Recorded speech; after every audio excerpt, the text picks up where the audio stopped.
महानदी केवल नदी नुहे ओडिशार जीवन रेखा पानी नहीं तो चाष नहीं तो जीवन नहीं नवीन को हस्तक्षेप एवं समयर दाबी ए प्रसंग में नवीन को द्वारस्थ होइछि महानदी बचाओ आंदोलन कमिटी नवीन निवास रे नवीन को भेटी महानदी प्रसंग में नवीन निजे हस्तक्षेप करंतु बोली अनुरोध करिछि कमिटी गत मे 2 तारिख में दिया सरकारी डाटा संपूर्ण विभ्रांतिकर महानदी उपरमुंड और नराज रे आवश्यकता ठारू पानी बहुत कम अणमौसुमी समय नदी में पानी नहीं चाषी केमिति चाष करिबो बोली प्रश्न करिछि टीम 2015 रे छत्तीसगढ़ एकाधिक ब्यारेज करने ऐतिहासिक भूल थिला बोली कहिसेंति सुदर्शन दास बैठक में वाटरमैन राजेंद्र सिंह बीजेडी नेता देवी मिश्र भी उपस्थित थिले नवीन पट्टनायक प्रसंग को गंभीरतार सह नेबाकू प्रतिश्रुति दैछंती।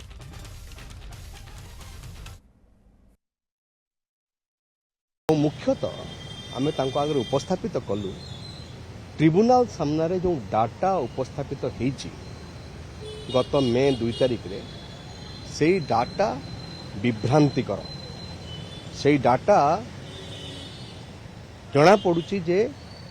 ओडिशा छत्तीसगढ़ पाखरे समर्पित हो जाए से डाटा कहूची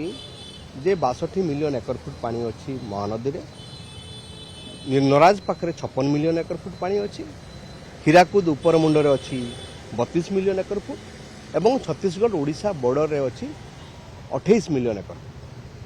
जहाँ प्रमाणित करुच्ची बा जहाँ दर्शाऊँच जे महानदी में प्रचुर पानी अच्छी यही डाटा को प्रतिहत करने प्रत्याहार करने आमे निवेदन कलु माननीय श्रीयुक्त नवीन पट्टनायक।